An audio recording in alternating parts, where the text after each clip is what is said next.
लाल मातीतली कुस्ती म्हणजे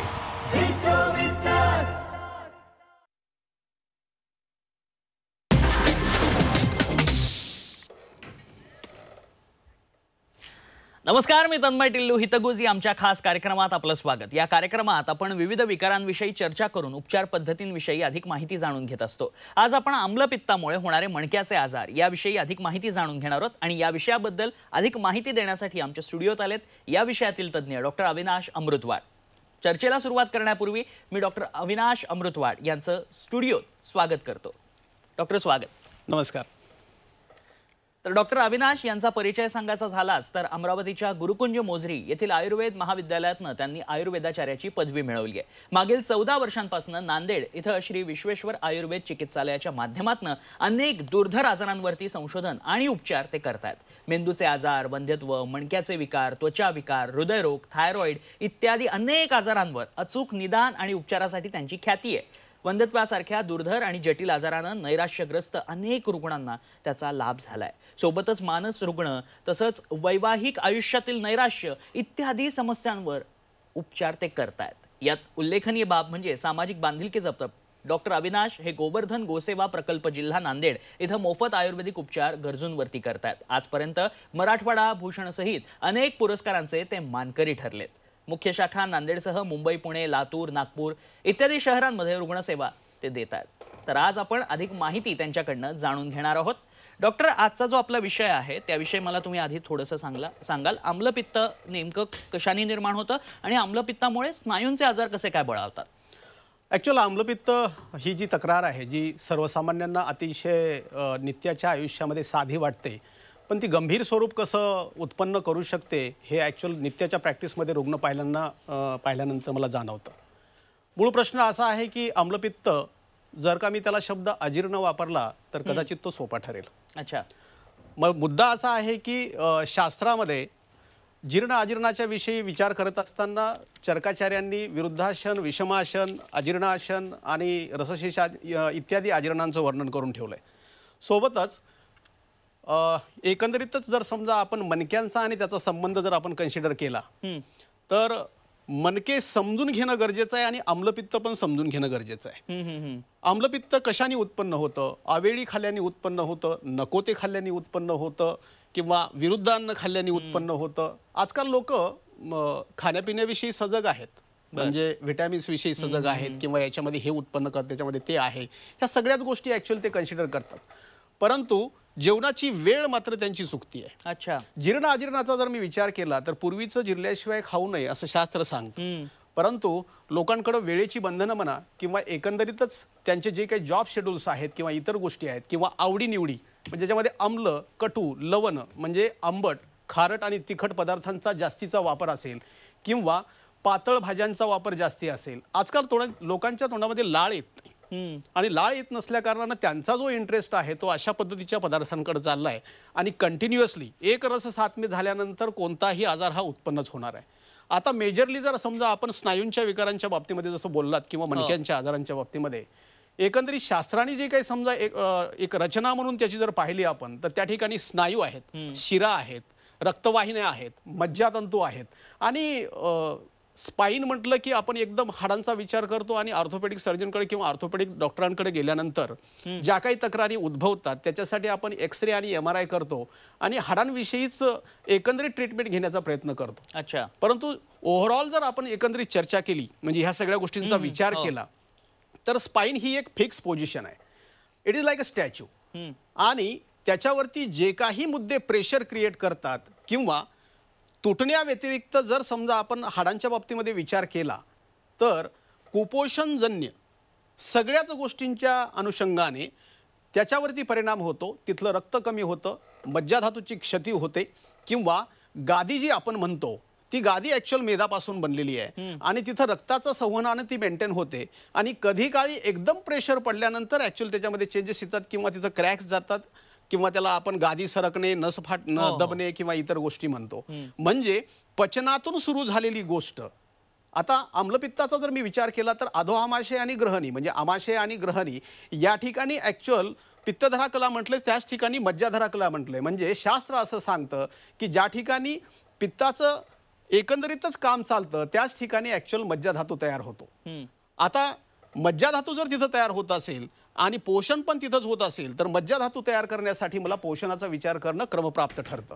म्हणून एकंदरीतच आम्लपित्ताचा जो परिणाम आहे त्यातल्या त्या दीर्घकालीन आम्लपित्ताचा जो परिणाम आहे तो ऍक्च्युअल मज्जाधातूच्या क्षतीवरती, हाडांच्या झिजेवरती किंवा इतर गोष्टींवरती होऊ शकतो. म्हणून आम्लपित्त ट्रीट केलं तर निश्चितपणे ह्या बऱ्याचशा गोष्टी आपण टाळू शकतो. अच्छा. पण मग डॉक्टर, जसं तुम्ही आता म्हणालात की आम्लपित्तामुळे बऱ्याचशा गोष्टी टाळता येतात, पण आम्लपित्त झाल्यानंतर जे मणक्याचे आजार होतात त्याची लक्षणं कुठली असतात मग? एकंदरीतच जर आपण पाहिलं म्हणजे आता मोस्ट ऑफ द पीपल ज्यांचे जॉब्स फॉरवर्ड बेंडिंगचे आहेत, तुमचे असतील, माझे असतील किंवा सर्वसामान्यपणे, बघा मणक्यांचे आजार का उत्पन्न होतात जर आपण हे पाहिलं तर कधी कोणी तेल लावलंच नाही पाठीला आणि कधी कोणी 1 किलो तूप खाल्लं नाही. या गोष्टीचा जर आपण विचार केला तर वृक्षणाचा जो परिणाम आहे तो मणक्यांच्या आजाराच्या बाबतीमध्ये येतो. आता सर्वसाधारणपणे एक टॅगलाईन सद्यस्थितीमध्ये MRI केल्यानंतर आपल्याला C4 C5 किंवा C5 C6 किंवा C6 C7 मध्ये म्हणजे सर्वायकल स्पाईनच्या बाबतीमध्ये आणि L4 L5 आणि L5 S1 लंबर स्पाईनच्या बाबतीमध्ये नस दबलेली दिसते. आता नस दबल्यानंतर मग त्या ठिकाणचं कंडक्शन कमी पडतं किंवा रक्तप्रवाह कमी पडतो, मुंग्या येणे असेल किंवा मग एकंदरीतच ती बाजू ओढणे असेल, ज्याला स्क्लेओसिस आपण म्हणतो, एकच बाजू पूर्णपणे ओढायला लागते आणि सोबतच समजा त्या भागाचा जो काही समजा मुंग्या येण्याचा प्रकार जो आहे तो शोषामध्ये तब्दील होतो. म्हणजे एकंदरीतच ती बाजू थोडीशी बारीक होणे किंवा कधी काळी जसं चेस्ट पेन व्हायला लागल्यानंतर आपण जर समजा स्टेर्नोमॅस्टॉइड मसल कन्सिडर केली आणि आम्लपित्ताचा जर संबंध कन्सिडर केला म्हणजे आमाशयावर आणि अन्ननलिकेवर सूज आल्यानंतर पाठीमागच्या मणक्यांवरती जेव्हा दाब पडतो तेव्हा ते मणके आपली पोझिशन बदलायला लागतात आणि आमाशयाचा दाब त्याच्यावरती बदलल्यानंतर किंवा पोझिशन बदलल्यानंतर तिथून निघणाऱ्या ज्या काही नर्व्स आहेत त्या ॲक्च्युअल हातांमध्ये जाणाऱ्या असतील किंवा पायांमध्ये जाणाऱ्या असतील, ह्या मुंग्या उत्पन्न करतात, वेदना उत्पन्न करतात किंवा बधिरता उत्पन्न करतात आणि अचानकपणे चेस्ट पेन होतं, सोबतच बॅक पेन होतं बऱ्याचशा पेशंटला आणि त्यांना असं वाटतं की हृदरोग तर नाही, म्हणजे हृदयाशी तर त्याचा संबंध नाही. निश्चितपणे आम्लपित्ताचा परिणाम हा हृदयावरती होतो आणि त्या ठिकाणी कार्डियाटिस होतं, म्हणजे हृदयावरती सूज येते आणि ज्या ज्यावेळी सॉफ्ट टिश्यूवरती आतमधल्या सूज यायला लागते त्या त्यावेळी त्याचा जो प्रेशर आहे तो ॲक्च्युअल तुमच्या स्पाईनवरती पडतो आणि वेदना क्रिएट होतात. एक गोष्ट सांगण्यासारखी आहे, दररोज वेदना होत नाहीत पण 8 दिवसातून एकदा वेदना होतात. मणक्यांमध्ये झालेली झीज किंवा मणक्यांमधले झालेले चेंजेस हे इरिव्हर्सिबल असतात. मग ते तुमच्या वयात हो का माझ्या वयात हो, लहानपणी हो का मोठेपणी हो, त्याची कारणं विविध असू शकतात. पण आम्लपित्तामुळे जर ह्या ठिकाणी सूज उत्पन्न झाली, त्याचा प्रेशर जर का पाठीमागं पडला तर मग एकच हात ओढायला लागतो, एकच मानेची शीर लागायला लागते किंवा मायग्रेन सारख्या तक्रारी यायला लागतात, ज्याच्यामध्ये डोकं दुखणे, अंधारी येणे, चक्कर येणे इत्यादी सगळ्या गोष्टी होतात आणि सोबतच चेस्ट पेन झाल्यामुळे हृदरोगाची शंका येते. बरेचसे रुग्ण असं विचारतात की एकच बाजू ओढतीये, एकाच बाजूला मुंग्या येत आहेत, तर मग हे पॅरालिसिस तर लक्षण नाही. निश्चितपणे जर धातू शैथिल्य हा मुद्दा म्हणजे पोटन्सी जर समजा टू मच लेवलला कमी झाली तर इथपर्यंत ह्या गोष्टी जाऊ शकतात, पण ते एकमेव कारण असू शकत नाही. आणि ह्या गोष्टीचा सारासार जर आपण विचार केला मणक्यांच्या आजाराच्या बाबतीमध्ये तर ही सगळीच्या सगळी लक्षणं नस दबण्यामुळे येतात आणि नस दबणे हा जो मुद्दा आहे तो अन्ननलिकेच्या आणि आमाशयाच्या सुजेमुळे येऊ शकतो, हृदयावरच्या सुजेमुळे येऊ शकतो. अच्छा. डॉक्टर, जसं तुम्ही आता आम्लपित्तामुळे होणारे जे काही विकार आहेत त्याबद्दल सांगितलं, पण दीर्घकालीन जर आम्लपित्त असेल तर त्याचे शरीरावर काय अजून घातक परिणाम झालेले पाहायला मिळतात? नित्याच्या आयुष्यामध्ये आपण जसं आम्लपित्ताला खूपच सर्वसाधारणपणे घेतो किंवा ॲसिडिटी झाल्यानंतर एखादी गोळी खातो आणि भागवतो, म्हणजे या ठिकाणी मला असं वाटतं की शरीरावरती भरपूरच अन्याय करतो. कारण शरीर नेहमीच तुम्हाला कल देण्याचा प्रयत्न करतं, परंतु आपली मानसिकता ही ऐकण्याची नसते. म्हणजे पोहे खाल्ल्यानंतर मला जळजळ करतं, यात काही मोठेपण नाही, पोहे टाळणंच योग्य आहे. किंवा वडापाव खाल्ल्यानंतर मला त्रास होतो, हे टाळणंच योग्य आहे, परंतु लोक टाळत नाहीत. आणि असं करता करता जेव्हा ॲक्च्युअल आम्लपित्त खूप कालावधीपर्यंत राहतं त्यावेळी शरीरावरती नानाविध प्रकारचे बदल त्याच्यामध्ये दिसायला लागतात. जेव्हा ते रसगत असतं म्हणजे रसधातू, सप्तधातू आयुर्वेदामध्ये सांगून ठेवलेत, जेव्हा ते रसगत असतं तेव्हा जळजळ करणे किंवा नित्याच्या आयुष्यामधल्या ज्या काही तक्रारी आम्लपित्ताच्या आहेत किंवा आंबट बुळकी आहे किंवा मग तोंडामध्ये पाणी येणं आहे, तोंडाचा चिकटपणा आहे, हे सापडायला लागतं. किंवा 3 अवस्थापक जिथे शरीराचे सांगून ठेवले आहेत म्हणजे पचनाच्या संदर्भामध्ये, तर तिसऱ्या अवस्थापकामध्ये गॅसेस होणं, कॉन्स्टिपेशन होणं किंवा शौचाच्या ठिकाणी जागा लहान झाल्या कारणानं कडकपणा येणं, हे लक्षणं जे आहेत ते रसगत सापडतात. रक्तगत हीच गोष्ट जर गेली समजा तर त्या ठिकाणी केसूड येणं किंवा धातूचा पाक होणं किंवा एकंदरीत मांसपेशी लूज होणं इथपर्यंतचे प्रकार. मांसगत जर झालं समजा तर मांसपेशी लूज होणं किंवा चेहरा काळवणं किंवा त्वचेचे प्रश्न जाणवायला लागतात. सिस्टीम वाईज जर आपण पाहिलं म्हणजे हाडांपर्यंत जेव्हा ते आम्लपित्त जातं त्यावेळेस ॲक्च्युअल हाडांचा ठिसूळपणा पाहायला मिळतो किंवा हाडांची झीज पाहायला मिळते. आता मुद्दा असा आहे की याला कॅल्शियम कमी होणं किंवा व्हिटॅमिन कमी होणं अशा परिभाषेमध्ये त्याच्यामध्ये गणना होते त्या गोष्टीची. आणि निश्चितपणे निदान उत्तम नसल्या कारणानं किंवा त्याचा विचार हा व्यवस्थित नसल्या कारणानं आपण काय करतो की फक्त व्हिटॅमिनच्या गोळ्या किंवा अर्लियर डेजमध्ये अँटॅसिडच्या गोळ्या आणि नंतर मग व्हिटॅमिनचे उपाय करण्याचा एक प्रयत्न करायला लागतो. आता रक्तगत जेव्हा आम्लपित्त जातं तेव्हा बऱ्याच स्त्रियांना मासिक पाळीविषयी एक तक्रारी यायला लागतात. आणि बऱ्याच वेळा जर समजा मज्जागत ते पित्त जेव्हा जातं त्यावेळेस न्यूरोपॅथीसारखे म्हणजे चळहात तळपायाला मुंग्या येणे किंवा मग बधिरता येणे किंवा मग त्या ठिकाणी ॲक्च्युअल डायबेटिक फूट अल्सर सारखे आजार क्रिएट होणे, सोबतच मज्जातंतू किंवा एकंदरीत मगज सुकणे, हे जर आपण लक्षणं पाहिले तर कित्येक वर्षानंतर आपल्याला पाहायला मिळतात. अर्लियर डेजमध्ये प्रिकॉशन घेणे किंवा मी ज्याला अजीर्ण असं म्हटलंय, माझं चुकतंय कुठं याची दुरुस्ती करून एखाद्या आपले जे काही समजा जवळचे डॉक्टर असतील किंवा वैद्य असतील, कारण शेवटी आम्लपित्त ही चूक आहे. अच्छा, नाही का? म्हणजे त्याला जेव्हा आपण ऍसिडिटी म्हणतो तेव्हा मग एंडोस्कोपी गॅस्ट्रोस्कोपी पर्यंत ती जाते.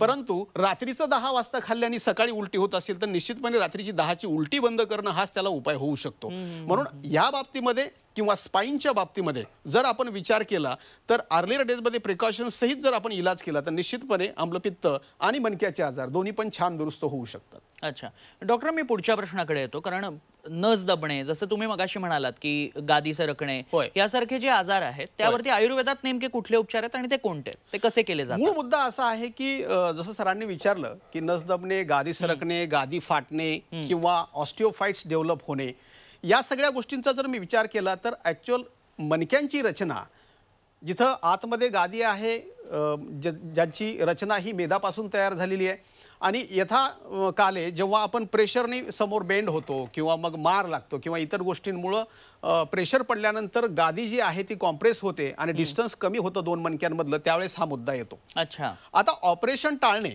हा जो मुद्दा आहे तो प्रभावी आहे, कारण मागील 14 वर्षामध्ये जेवढी काही आत्ता समजा मी रुग्ण पाहिले आहेत, म्हणजे तुम्हाला सांगायला मला अभिमान वाटतो की आयुर्वेदाच्या माध्यमातून आत्तापर्यंत आपण एकाही पेशंटचं ऑपरेशन होऊ दिलेलं नाही आहे. अच्छा, आणि नस दबल्यानंतर ज्या तक्रार मेजरली पेशंट अशाच पद्धतीचे येतात की L4, L5 आणि L5S1 मध्ये नस दबलेली आहे. आणि जर आपण नस दबण्याचं कारण पाहिलं तर प्रेशर फॅक्टर हे कारण असतं. बऱ्याच लोकांना शौचाला कडक होते आणि नस दबते. बऱ्याच लोकांना सिस्टायटिस म्हणजे लघवीच्या पिशवीवरती सूज असते किंवा युरिन इन्फेक्शन असतं, त्याचा दाब पाठीमागं पडतो, म्हणून मग आपल्याला नस दबलेली पाहायला मिळते. बऱ्याच स्त्रियांना गर्भाशयाचे त्रास असतात, म्हणजे पांढरा कपडा जातो, लाल कपडा जातो किंवा एंडोमेट्रोसिस सारख्या कंडिशन्स आहेत, PCOD सारख्या कंडिशन्स आहेत, याच्यामध्ये ॲक्च्युअल प्रेशर पडतं आणि त्या ठिकाणी नस दबते. सर्वायकल स्पाईनच्या बाबतीमध्ये जसं आता आम्लपित्ताचा विचार तर केलाच आपण, तिथं अन्ननलिकाही आहे आणि श्वासनलिकाही आहे. लास्ट पिरियड आपण जसं करोनाचा पाहिला, पोस्ट करोना कंडिशन्समध्ये जिथं खूप सारं ड्रायनेस येतं आहे म्हणजे पेशंटमध्ये आणि ॲटोइम्युनी डिसीज असल्या कारणानं किंवा ट्रीटमेंटचा एक परिणाम म्हणून समजा शरीरामध्ये कर्षण झाल्यानंतर दम लागायला लागतो, तिथं इसोफेगसवरती पण सूज येते. नाजल सेप्टमचा पण या ठिकाणी ॲक्च्युअल थोडासा विचार करावा लागतो की पडदा जर समजा नाकाचा सरळ असेल आणि रेस्पिरेशन जर करेक्ट होत असेल तर पचन करेक्ट राहतं. अग्नी समीपस्थ म्हणून समान वायूचं वर्णन येतं. त्या ठिकाणी ॲक्च्युअल पचन ठीक ठेवायसाठी हवा आतमधून गेली पाहिजे, ती पचवली पाहिजे आणि ती पास झाली पाहिजे, तरच शरीर व्यवस्थित राहू शकतं. नस दबण्याच्या बाबतीमध्ये जर विचार केला तर कारणानुसार जर समजा कार्य घडलं, म्हणजे कारणानुसार जर का ट्रीटमेंट घडली तर स्पाईन हे स्वतःला करेक्ट करून घेतात आणि ऑपरेटिव्ह हा त्याचा शेवटचा पर्याय होऊ शकतो, पहिला नाही. त्यामुळं या सगळ्या गोष्टींची कारणमीमांसा जर समजा आपण तज्ज्ञांच्या मार्गदर्शनाखाली करून घेतल्या आणि जर कारणाची ट्रीटमेंट केली तर ऑपरेशन निश्चितपणे टळू शकतं, असं मला या ठिकाणी सांगावंसं वाटतं. मला तेच विचारायचं होतं, जसं तुम्ही आता म्हणालात की ऑपरेशन निश्चितपणे टळू शकतं, पण मग त्याला आयुर्वेदीय उपचार काय आहेत जेणेकरून मणक्याचं जे ऑपरेशन आहे ते टाळता येऊ शकतं? यामध्ये बस्ती हा एक प्रधान उपचाराचा भाग होऊ शकतो, ज्याला मेडिकेटेड एनिमा आपण म्हणतो. म्हणजे बकऱ्याच्या हाडापासून जो मगज काढतात त्याच्यापासून तेल तयार करून आपण ॲक्च्युअल ट्रीटमेंट करतो, तर त्याच्यानी निश्चितपणे मज्जा बसते असं म्हणतात. पिंडस्वेद नावाचा प्रकार आहे, म्हणजे भाताचा सेक त्या ठिकाणी दिला जातो आणि मांसपेशीचा जो स्पाझम सुटतो तो स्पाझम त्या ठिकाणी रिलीव्ह केला जातो. आमच्याकडं जो विशेष ट्रीटमेंट त्याच्यासाठी आहे ती एक म्हणजे ब्रह्मानस्य थेरपी जी मी डेव्हलप केलेली आहे, की जर समजा सर्वायकल स्पाईन करेक्ट झाले तर सर्व लंबर स्पाईन पण करेक्ट होऊ शकतात. जेवढ्या काही मसल्स मानेला धरून ठेवलेले आहेत त्यांना रिलॅक्स करणं किंवा एकंदरीत त्या ठिकाणी सिक्रेट झालेल्या लॅक्टिक ॲसिडला किंवा त्या ठिकाणच्या स्टिफनेसला कमी करणं नाकाच्या माध्यमातून, नासाही शीर्षोद्वारम आणि ऊर्ध्वमूलम अधशाखा, म्हणजे मज्जातंतूंचा जो प्रभाव आहे तो ब्रेन रिलेटेड आहे आणि सेन्सरी न्यूरॉन आणि मोटर न्यूरॉनचं जे काही काम आहे, म्हणजे जसं ब्रेनचं काम हे सेन्सरीशी आणि मोटर न्यूरॉनचं काम हे कार्डियक ओरिएंटेड असतं आणि ह्या दोन्हींचं माध्यम जे आहे ते ॲक्च्युअल अंबर पियुष म्हणजे O2 लेवल आहे आणि तो ऑक्सिजन सप्लाय होण्यासाठी नाकाद्वारे क्रिया केली तर निश्चितपणे मज्जातंतूंवरती आणि रक्तावरती त्याचा प्रभाव आपल्याला पाहायला मिळू शकतो. म्हणून ब्रह्मानस्य थेरपीद्वारे आपण हे सगळं करतो. सोबत त्याच्या विरेचन असेल किंवा यथायोग्य समजा पंचकर्मातला वमनाचा असेल किंवा औषधींमध्ये बऱ्याचशा गोष्टी आपण चेंजेस केलेल्या आहेत ज्याचे प्रभावी असे परिणाम आपल्याला पाहायला मिळतात. पण एक गोष्ट आहे की पोषण तुम्ही कोणत्याही बाजूने करेक्ट करा आणि कोणता मणका ॲक्च्युअल कोणत्या मणक्यांमुळे बाहेर निघतोय हे जर का समजा आपण निदानामध्ये निश्चित केलं आणि त्या मणक्यावरती ॲक्च्युअल समोर असणारे जेवढे काही अवयव आहेत त्या कोणत्या अवयवाचं त्याच्यावरती प्रेशर पडतं हे जर का समजून घेतलं तर निश्चितपणे ऑपरेशन टाळता येतं. आणि सोबतच हे ऑपरेशन टाळण्यासाठी ह्या सगळ्या गोष्टींव्यतिरिक्त जलोकावचरण असेल, औषधी असेल, नश्य असेल, अंजनकर्म असेल, ह्या सगळ्या.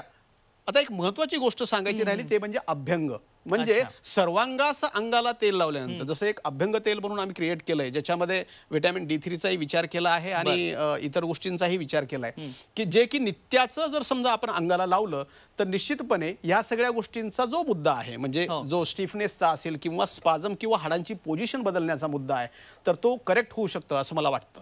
अगदी. डॉक्टर, खरं तर तुम्ही खूप छान मार्गदर्शन करताय. आम्लपित्तामुळे जे मणक्याचे विकार उद्भवतात त्यावरती आयुर्वेदात किती चांगले उपचार आहेत आणि ऑपरेशनही कसं टाळता येतं याबद्दल तुम्ही सांगताय आणि तुमचं मार्गदर्शन असंच खरं तर ऐकायचंय आणि तुमच्याकडनं अधिक जाणूनही घ्यायचंय. तुर्तास एक छोट्याशा ब्रेकसाठी थांबणार आहोत, लगेचच परत येतोय. पाहत राहा तुमचा खास कार्यक्रम हितगुज. ब्रेकनंतर हितगुजमध्ये आपलं पुन्हा एकदा स्वागत. आम्लपित्तामुळे होणारे मणक्याचे आजार आणि त्यावर अमृत आयुर्वेद उपचार आज आपण डॉक्टर अविनाश अमृतवाड यांच्याकडनं जाणून घेतोय. डॉक्टर, कॅल्शियम आणि व्हिटॅमिन D3 याची जर डिफिशियन्सी झाली असेल तर ती आयुर्वेदातनं कशी भरून काढता येते?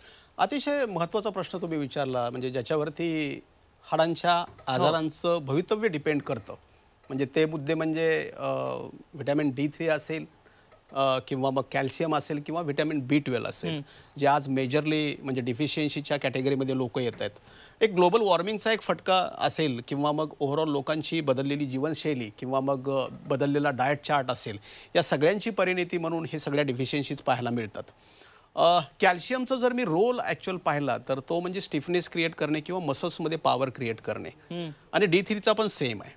आणि B12च्या बाबतीमध्ये जो काही गटमध्ये किंवा इंटेस्टाईनमध्ये ॲक्च्युअल ॲब्सॉर्प्शन व्हायला पाहिजे क्वालिटीचं त्याच्या बाबतीमधला रोल असेल तर निश्चितपणे या सगळ्या डिफिशियन्सीच्या कारणानं मेजरली मणक्याचे आजार. आता या ठिकाणी तुम्ही विचारलेला प्रश्न आम्लपित्ताच्या माध्यमातून अतिशय महत्त्वाचा आहे. कारण ह्या सगळ्याच्या सगळ्या गोष्टी म्हणजे जिथं ग्रहणी नावाचा अवयव आहे, डिओडिनम ज्याला म्हणतो, पचेती, विवेचेती आणि मुंचेती, म्हणजे त्या ठिकाणी पचनही होतं, शोषणही होतं आणि प्रक्रिया पण होते, अशी ही गोष्ट ज्याला ग्रहणी आपण म्हणतो आणि त्याच ठिकाणी ॲक्च्युअल आम्लपित्त क्रिएट होतं.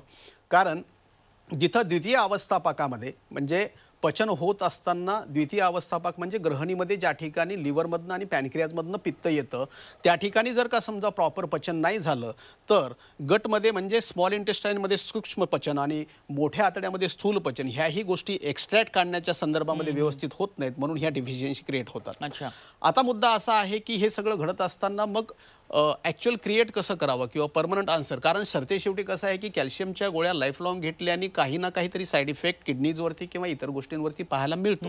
Every drug has a side effect. आणि जर समजा निसर्गाच्या माध्यमातून किंवा लाईफस्टाईलच्या माध्यमातून हा प्रश्न जर मला सॉल्व्ह करायचा असेल तर मला लाईफस्टाईल पण करेक्ट करायला पाहिजे आणि सोबतच शास्त्रांनी सांगितलेल्या, जसं मी अभ्यंगम आचरित नित्य असा शब्द वापरला की नित्य तेल लावून स्नान केल्याने शक्यतो 2 वेळा ही गोष्ट मेजरली टाळू शकतो आपण. सोबतच त्याच्या आयुर्वेदामधलं एक पंचकर्मातलं जे कॅल्शियम रिलेटेड बस्ती आहे, ज्याला तिक्तक्षीर बस्ती म्हणतो आपण, किंवा मज्जा बस्ती आहेत, यांचा पण सुंदर वापर होऊ शकतो. सोबतच त्याच्या पचन बिघडणार नाही याची प्रिकॉशन्स घेणे. उदाहरणार्थ सकाळची जेवणाची वेळ जी आहे ती 9 आणि संध्याकाळची जेवण शक्यतो 5 वाजेपर्यंत ठेवणे, कारण रात्र ही झोपण्यासाठी आहे, ती खाण्यासाठी नाही आहे. त्यामुळं तमगुणाच्या रात्रीमध्ये जेवण केल्यानंतर ॲक्च्युअल ब्लड सर्क्युलेशन थांबायला लागतं आणि मग डिफिशियन्सी यायला लागते. आता मुद्दा असा आहे की कॅल्शियमचा रोल जर मी समजून घेतला, व्हिटॅमिन D3चा जर रोल समजून घेतला आणि B12चा जर रोल मी समजून घेतला, तर ह्या सगळ्या गोष्टी तयार होण्यासाठी सुद्धा उत्तरं तिथंच आहेत. आता प्रश्न दुसराही आहे की हे डिफिशियन्सीज होत आहेत का? एकंदरीतच पित्तातलं द्रवत्व वाढल्यानंतर, म्हणजे ज्या ठिकाणी सस्नेह हा शब्द येतो, म्हणजे पित्तासाठी किंवा थोडासा बुळबुळीतपणा पित्ताच्या ठिकाणी धातूमुळे आहे किंवा मज्जा धातूमुळे आहे. धातू म्हणजे शुक्र धातू. आणि ह्या गोष्टी जर का समजा आपण मेंटेन नाही केल्या, म्हणजे लाईक एक्झरसाइज असेल, कारण आजकाल घाम कुठं निघतच नाही. जसं आपण एसी मध्ये बसलोय आणि ओव्हरऑल वर्किंग लोकांचे जे झालेले आहेत ते एसी मध्ये झालेले आहेत. शेवटी मंथनाशिवाय लोणी निघत नाही हा जर विचार मी ग्राह्य धरला तर निश्चितपणे कॅलरीज बर्न केल्याशिवाय हाडांपर्यंत पोषण जात नाही. कारण मांसापर्यंत, मेदापर्यंत सगळ्याच खाल्लेल्या गोष्टींचं पोषण जाणं याचा अर्थ दही तयार होणं आहे. आणि दह्यामधून लोणी काढण्यासाठी ॲक्च्युअल तुम्हाला वर्कआउट करावं लागतं किंवा इतर गोष्टी कराव्याच लागतात.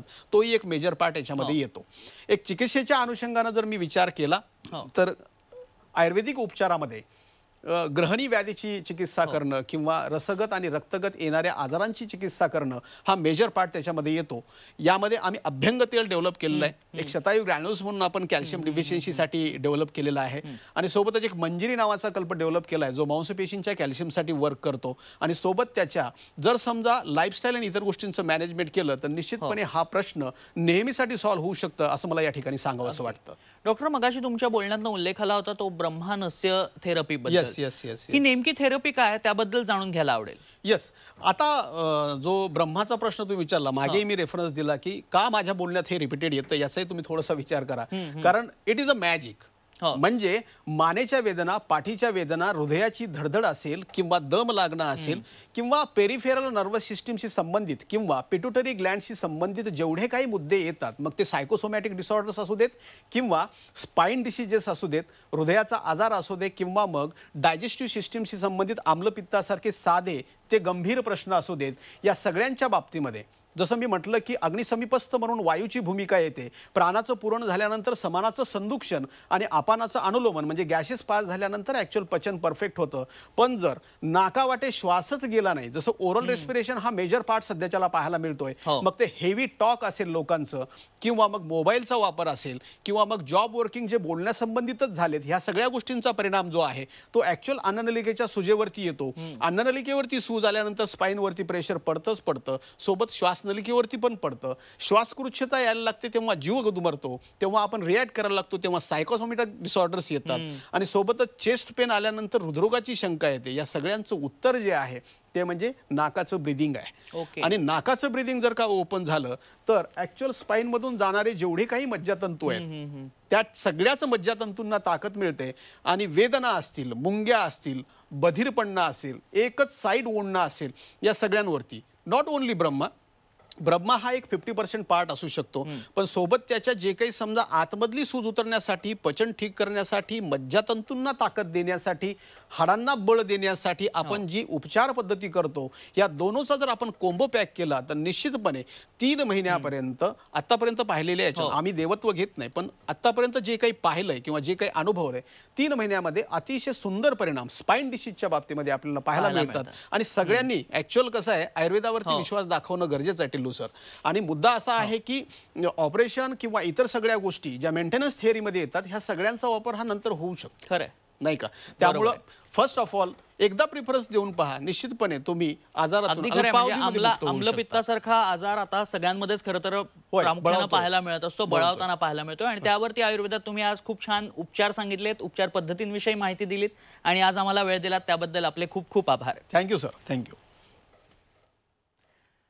तर हितगुज या खास कार्यक्रमात वेळ झाली इथेच थांबण्याची. पाहत राहा आपला खास कार्यक्रम हितगुज. भंडाऱ्याची उधळण म्हणजे